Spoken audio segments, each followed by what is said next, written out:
우리 지난주에는 로마 시대의 노예 제도에 대해서 저희들이 잠깐 살펴보았습니다. 고대 사회는 노예가 일반적이었죠. 성경의 배경이 되는 그 이스라엘도 마찬가지였습니다. 구약 시대도 마찬가지고 신약 시대도 마찬가지입니다. 50년마다 희년을 맞아서 노예를 해방시켜 주라고 풀어주라고 하는 구약 말씀이 있는데 완벽하게 지켜진 것 같지는 않습니다. 우리나라도 마찬가지죠. 양반이 있었고 상놈의 계급이 아주 오랫동안 계속되었습니다. 그렇게 생각하니까 지금 우리가 사는 세상이 많이 좋아졌습니다. 정말 좋아졌습니다. 아마 모두 함께 노력한 결실일 것입니다.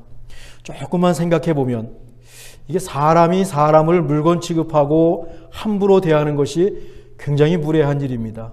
있어서는 안 되는 일이죠.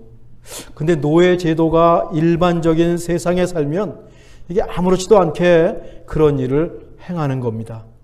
이게 집단이 행하는 잘못이다. 남들이 다 하고 모든 나라가 하니까 나도 해도 된다. 혹시 이런 관습이 지금은 없을까? 우리도 모르게 이런 집단이 행하는 잘못을 우리도 지금 범하는 경우는 없을까? 한번 일주일 동안 생각해 보시기를 제안했었습니다. 지난 시간에 그 로마 시대 노예 제도의 어두운 면을 소개했지만 꼭 그렇게 잔인한 것만은 아니었습니다. 세상엔 다양한 사람들이 있거든요. 좋은 주인을 만나면 노예라도 글을 배우고 주인집 자녀들의 몽학 선생, 소위 과외 선생이 되기도 했습니다. 호라티우스, 영어로 호레이스라고 부르는데 다음 화면들이 있을 것 같은데요. 이 호라티우스라고 하는 시인이 유명한 시인인데 까르페 디엠이란 말을 한 분입니다. 그분의 아버지는 노예 출신입니다. 근데 당시에 30살이 되면 노예를 해방시켜주는 주인들이 있었어요. 이 호라티우스의 아버지도 노예에서 해방이 되고 로마의 자유신분 여성을 만나서 결혼한 것으로 전해집니다. 그리고 이 아들 호레이스가 아주 유명한 시인이 된 것이죠. 노예가 물건 취급을 받고 매매가 된 것은 사실이지만 또 속을 들여다보면 나름대로 좋은 관계를 맺는 경우도 있었다는 것입니다. 출세한 노예도 있었고요.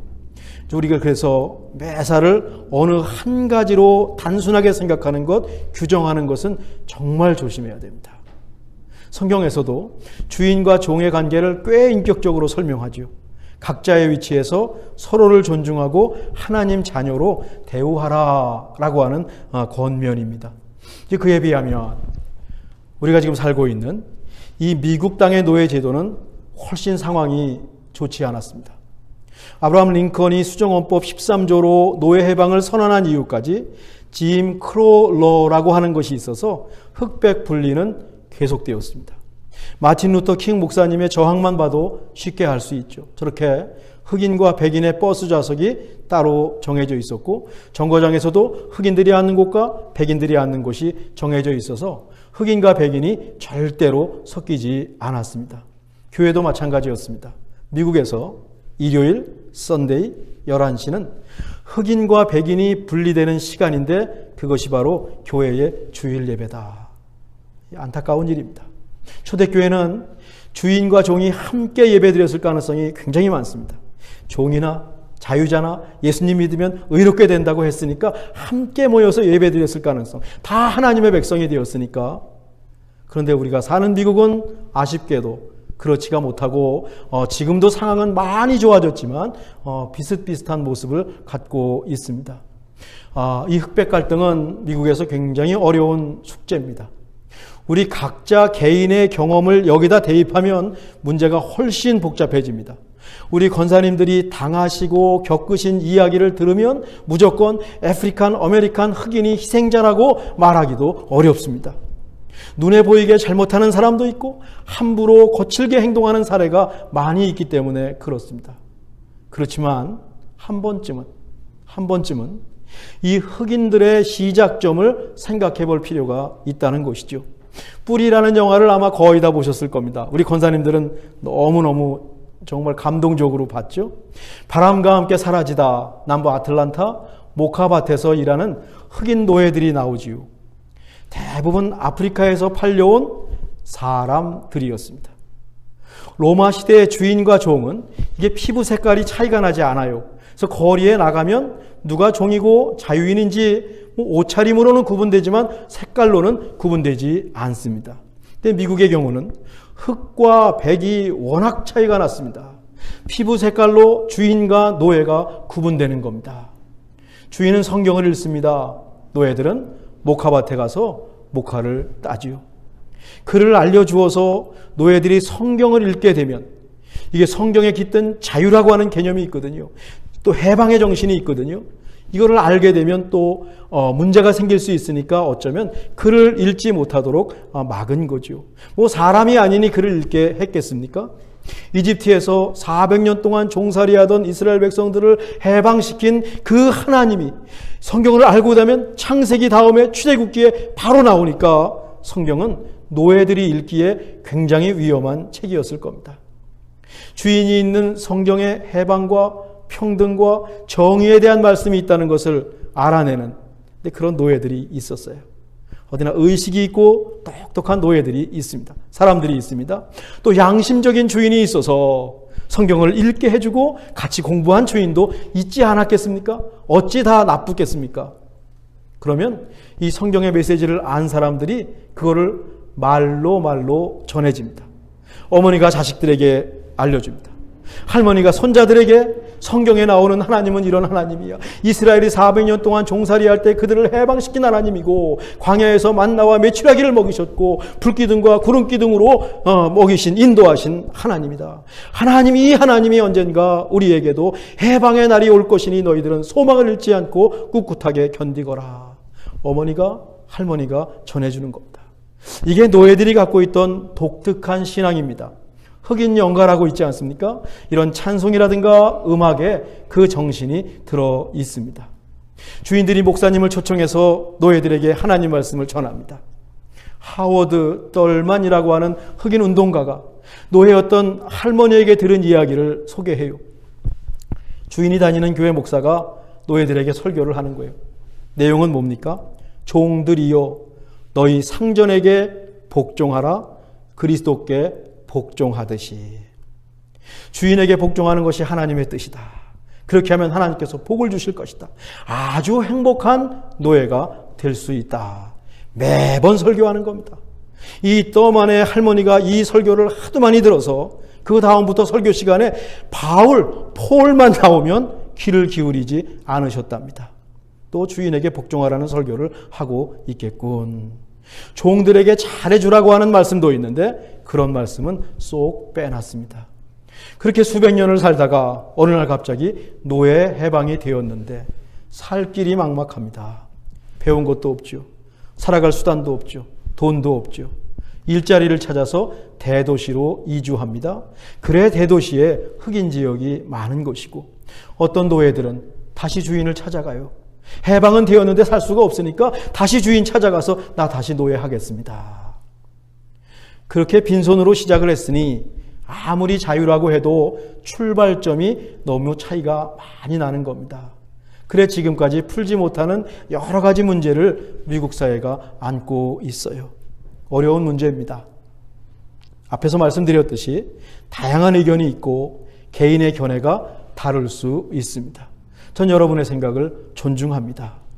그래도 미국에 살고 있으니까, 그래도 우리가 미국에 살고 있으니까 노예로 팔려온 아프리칸 아메리칸의 뿌리에 대해서 정말 조금이라도 알고 있어야 할 것 같다. 그런 생각이 들어요. 아마 그 옛날 노예 주인들이 가장 싫어하는 성경을 대라면 출애굽기, 신약에서 가장 싫어하는 성경을 대라면 우리가 지금 살펴보는 빌레몬서. 출애굽기는 400년 이집트에서 종살이하던 이스라엘이 모세를 통해서 자유를 찾은 말씀이에요. 노예 주인들은 출애굽기를 노예들이 읽을까 전전긍긍했을 겁니다. 모세와 같은 지도자들이 그들 가운데 없지 않았을 겁니다. 하나님의 뜻이라고 믿고 약속의 땅을 찾아서 떠난다면 노예 주인들로서는 이거 큰일 나는 겁니다. 영화 바람과 함께 사라지다도 노예가 해방된 이후에 갑자기 어려워진 남부의 생활을 그리고 있습니다. 그러니 출애굽기는 숨겼을 겁니다. 노예를 부리는 주인들에게 출애굽기보다 더 무서운 말씀은 우리가 읽고 있는 빌레몬서입니다.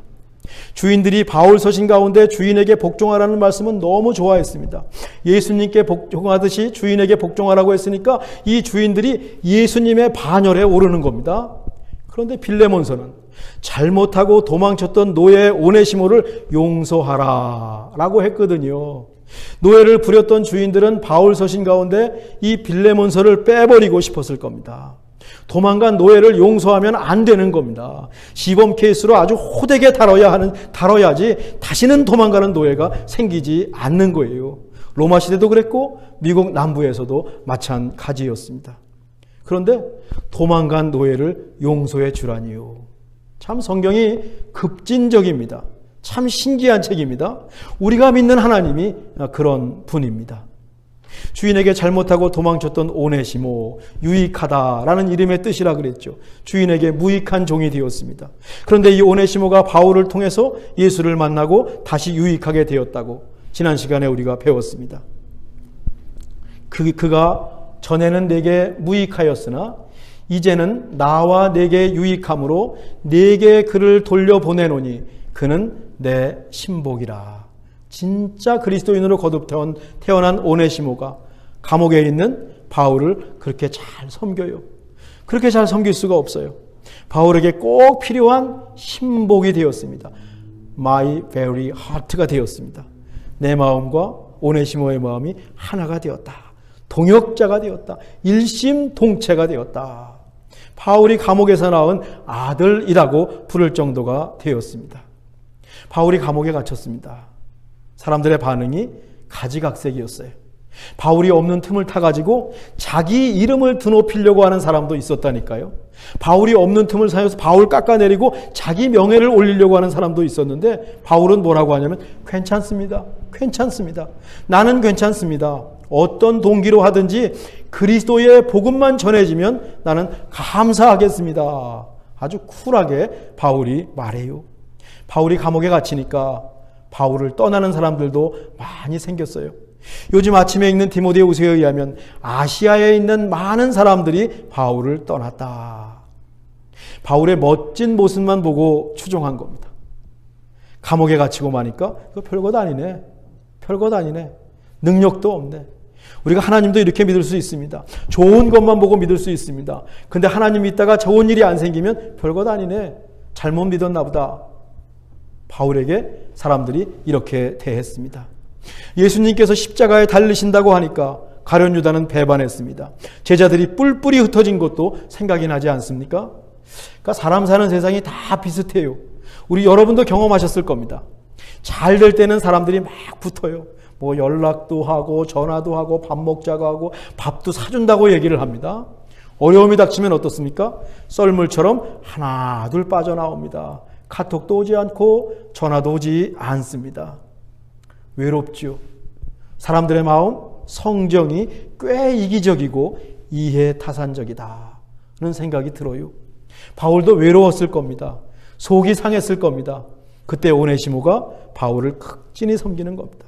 어려울 때 잘해주는 사람이 진짜 동지거든요. 다 떠났을 때 끝까지 함께하는 사람이 진짜 동지거든요. 바울이 감동이 될 정도로 신실하게 섬겼어요. 그러니 아들이라고 부르고 신복이라고 했겠지요. 이처럼 오네시모가 바울에게 예수 그리스도의 복음을 전하는데 유익한 사람이 되었습니다. 드디어 이름값을 하고 있습니다. 그의 주인이 바울에게 큰 기쁨과 위로가 되었듯이 지금은 도망 나온 종 오네시모가 바울에게 기쁨과 위로가 되고 있습니다. 복음의 신비입니다. 예수님을 믿는 가운데서 경험할 수 있는 신비로운 일들입니다. 그런데 이 바울 마음 한켠이 불편한 거예요. 골로새에 있는 사랑하는 형제이자 오네시모의 옛주인 빌레몬이 걸리는 겁니다. 생각해 보십시오. 여러분과 친한 친구가 한 명 있습니다. 그런데 하루는 그 친구와 함께 일하던 사람이 여러분을 찾아왔어요. 친구에게 손해를 입혀서 친구 마음을 몹시 상하게 하고 여러분을 찾아온 겁니다. 일단 불편하죠. 왜 날 찾아왔어? 다른 사람을 찾아오지? 친구와의 우정과 의리를 생각하면 자기를 찾아온 사람을 그냥 내쳐야 됩니다. 난 모릅니다. 라고 단호하게 대해야 됩니다. 그런데 말이죠. 하루 이틀을 지내다 보니까 이 사람이 괜찮아요. 실수를 한 것 같아요. 자초지종을 들어주니까 내가 잘못했어요. 당신 친구에게 내가 죽을 죄를 졌습니다. 그렇게 시간이 흐르면서 이 친구와 배반한 사람과 여러분이 단짝이 되었다고 생각해 보십시오. 여러분 마음이 찜찜하겠지요. 친한 친구의 적과 지금 지내고 있는 거 아니에요. 적과의 동침 아닙니까? 적어도 친구에게는 사정 이야기를 해야 마음이 편할 것 같아요. 가능하면 두 사람을 화해시켜주고 싶으시겠죠? 지금 사도 바울의 마음이 딱 그렇습니다. 13절과 14절인데 같이 읽으시죠. 그를 내게 머물러 있게 하여 내 복음을 위하여 갇힌 중에서 내 대신 나를 섬기게 하고자 하나 다만 내 승낙이 없이는 내가 아무것도 하기를 원하지 아니하노니 이는 너의 선한 일이 억지같이 되지 아니하고 자의로 되게 하려 함이라. 그냥 오네시모를 로마에 머물러 있게 해도 됩니다. 감옥에 있는 자신을 돕게 해도 됩니다. 또 바울의 개인의 일이 아니라 복음을 위해서 하는 일이니까 괜찮습니다. 얼마든지 합리화할 수 있습니다. 그런데 바울의 마음이 불편한 거예요. 억지로 할 수도 있었는데 슬쩍 오네시모를 데리고 있을 수도 있었는데 바울은 정면 돌파를 택합니다. 아주 침착하게 절차를 밟아서 차근차근 빌레몬이 오네시모를 받아주기를 부탁합니다. 네 승낙이 없이는 내가 아무것도 하기를 원하지 아니하노니. 빌레몬으로부터 선생님 괜찮습니다. 오네시모가 변했군요. 저도 기분 좋습니다. 오네시모 마음껏 데리고 계십시오. 억지로가 아니라 이 빌레몬이 마음에 우러나와서 이런 얘기를 바울에게 해주기를 지금 바울이 기대하면서 빌레몬서를 쓰고 있는 것입니다. 자의로 말하는 것을 듣고 싶은 것이죠. 그런데 바울의 요청이 도가 지나칩니다. 16절인데 우리 한번 같이 읽어보실까요? 이후로는 종과 같이 대하지 아니하고 종 이상으로 곧 사랑받는 형제로 둘 자라. 내게 특별히 그러하거든 하물며 육신과 주 안에서 상관된 내게랴. 야, 이 오네시모가 새 사람이 되었어도 종이어야 합니다.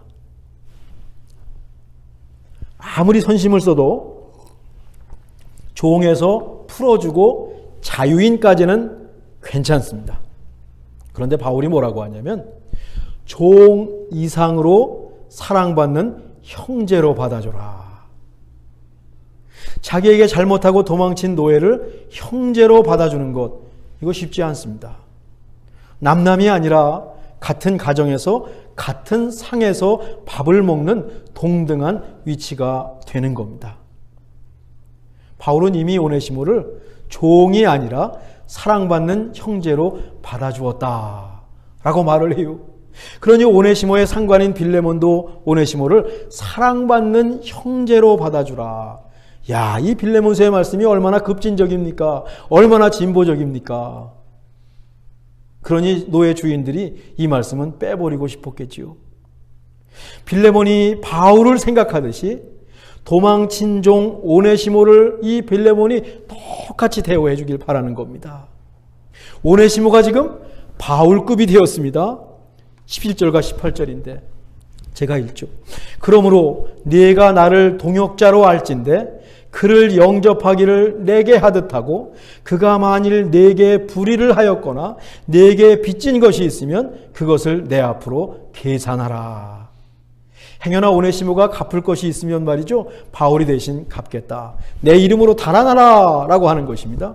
바울이 이 정도로 부탁하고 있는데 빌레몬이 여러분 어떻게 했을까요? 빌레몬서는 바울의 부탁일 뿐 이 빌레몬의 반응이 나오지 않고 우리 독자들에게, 우리 성도들에게 맡겨놓고 있습니다. 저는 빌레몬이 바울의 부탁을 들어주었다고 생각합니다. 도망친 종을 용서하고 풀리 용서하고 자유인을 넘어서 종 이상으로 사랑받는 형제로 삼아주었다고 생각을 합니다. 믿음과 사랑의 사람이 빌레몬 아닙니까? 그렇게 바울과 빌레몬, 오네시모 세 사람이 예수 그리스도의 복음을 위해서 힘을 합쳤을 것으로 저는 생각합니다. 그러니 빌레몬서가 성경에 들어왔겠지요. 정말 이 빌레몬서는 극적이고 한 장밖에 되지 않지만 읽으면 읽을수록, 여러분에게 매번 읽으시라 그랬는데 꼼꼼히 읽으면 읽을수록, 감정을 이입해서 읽으면 읽을수록 정말 아름다운 말씀입니다. 다음 주는 제가 이 빌레몬서가 하나님과 예수님을 믿는 우리와 어떤 관계가 있는지를 말씀드리면서 빌레몬서를 마무리하려고 해요. 예전에 노예 주인들은 이 아름다운 말씀을 눈살을 찌푸리면서 읽었을 겁니다. 노예를 형제로 받아주라니요. 손해보기 싫은 겁니다. 자존심이 허락하지 않습니다. 어쩌면 하나님을 믿는 것이 아니라 자기가 하나님 자리에 올라가 있고 자기 중심의 이기적인 신앙입니다. 믿음과 사랑이 함께 가지 않습니다. 역시 노예 해방론자였던 프레드릭 더글라스라고 하는 분은 다음과 같은 글을 남겼습니다. 노예를 부리는 이 땅에, 여기 미국입니다. 노예를 부리는 이 땅의 기독교를 바르다고 말할 수 없습니다. 이 땅의 기독교와 예수님이 알려주신 기독교는 아주 몹시 다릅니다. 나는 순전하고 평화롭고 차별 없는 예수 그리스도의 기독교를 사랑합니다. 바울과 빌레몬 그리고 오네시모가 세워가는 순전하고 평화롭고 차별이 없는 예수님 신앙, 온전한 복음을 우리도 실천하기 원합니다. 이 미국 땅에 있기 때문에 우리에게 이런 미션, 이런 사명이 주어졌을 겁니다. 이 아름다운 복음의 활동, 여러분 얼마나 아름답습니까? 도망친 종을 용서하고 그 종을 형제로 삼고 바울과 빌레몬과 오네시모가 함께 예수 그리스도의 복음을 위해서 일을 하고 하나님 나라를 세우고 정말 순전하고 평화롭고 차별이 없는 예수 그리스도의 신앙을 펼쳐가는 모습이 여러분 감동적이지 않습니까? 정말 울컥하지 않습니까? 이 아름다운 복음의 활동, 신앙의 세계에 우리 참여하기 원합니다.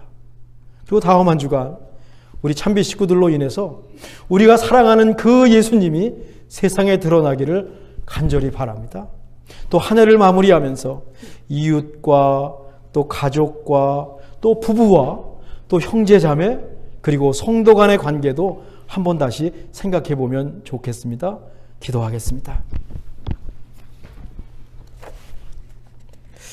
하나님, 우리가 살고 있는 미국에서 일어났던 추한 일을 생각하니 부끄러운 마음과 이름 모를 누군가에게 미안한 마음을 갖습니다. 이 땅에 사는 모든 사람이 하나님의 꿈을 꾸고 모든 사람이 언덕에 모여서 소망을 노래하는 주님의 나라가 되게 해 주옵소서. 우리도 이민자로 이곳에 살아갑니다.